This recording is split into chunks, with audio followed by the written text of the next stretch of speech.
Growing Big with Steve Bartilla. Brought to you by Huntworth and these other fine sponsors.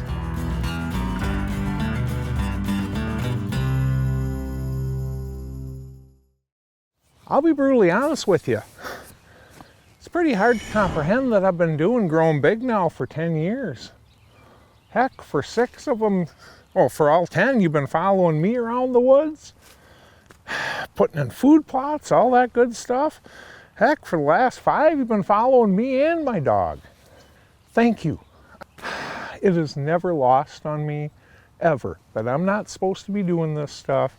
That the only reason I am is because you all threw me on top of your shoulders and carried me to the dance. To say that I appreciate that is the most tremendous understatement I think I've ever given anybody in my life. Thank you. So, how can we kick episode 1, season 10 off with a bang? Well, let's talk today about neighbor relations. I get it. I do. Heck, I've done it I can't say how many times myself. No one hunts as well as we do. No one manages as well as we do. No one does these things right. Well, really? That's not entirely true. But what is true is, of course, no one's going to do things exactly like we do. Because if we've done this right, what we're really doing is we found our sweet spot. We found the aspects of hunting and management that we really love.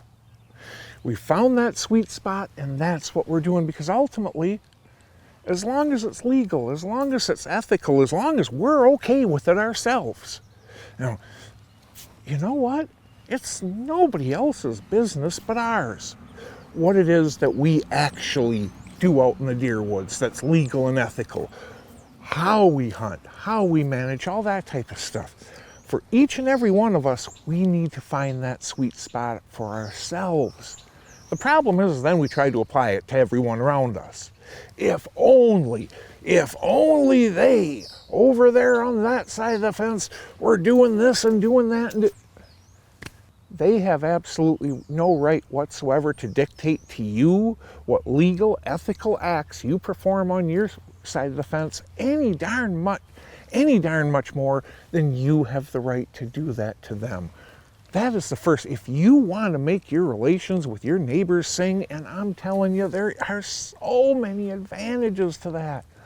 It is so much easier to accomplish any goal in this world, darn near, when you have people working at all with you instead of 100% against you. You aren't going to agree on a whole bunch of stuff with your neighbors as far as exactly how things should be done. And God love them, that's 100% their right, just like it is your right. But please remember that if you can turn potential enemies into allies, we can get so much farther. So, how do I do that? Because that's all I can do is share the things I do. You can go ahead and pick out whatever good you find in it and just merely pitch anything you don't think will apply or is worth a darn. I always go introduce myself to the neighbors.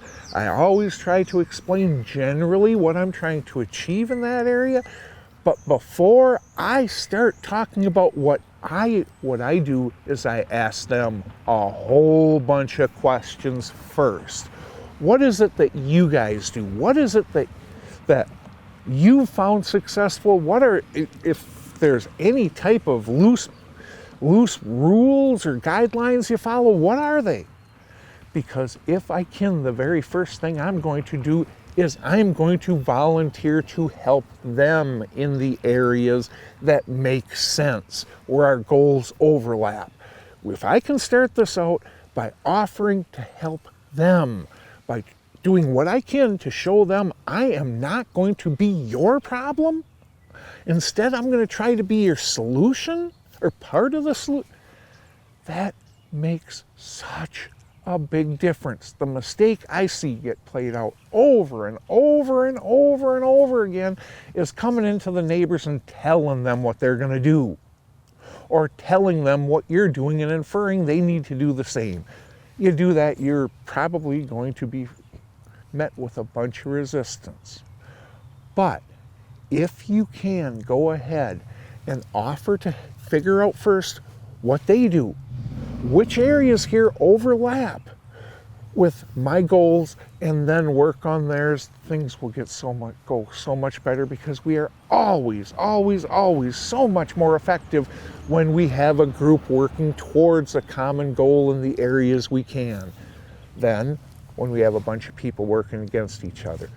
Final thoughts brought to you by Huntworth.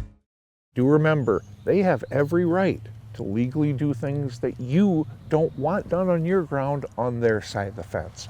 Just like you have every right to do the legal, ethical acts you're okay with on your side.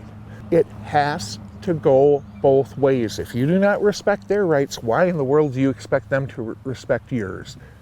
Go both ways, try to find solutions, and try to make friends rather than enemies out of your neighbors, and you will go so much further in achieving your goals.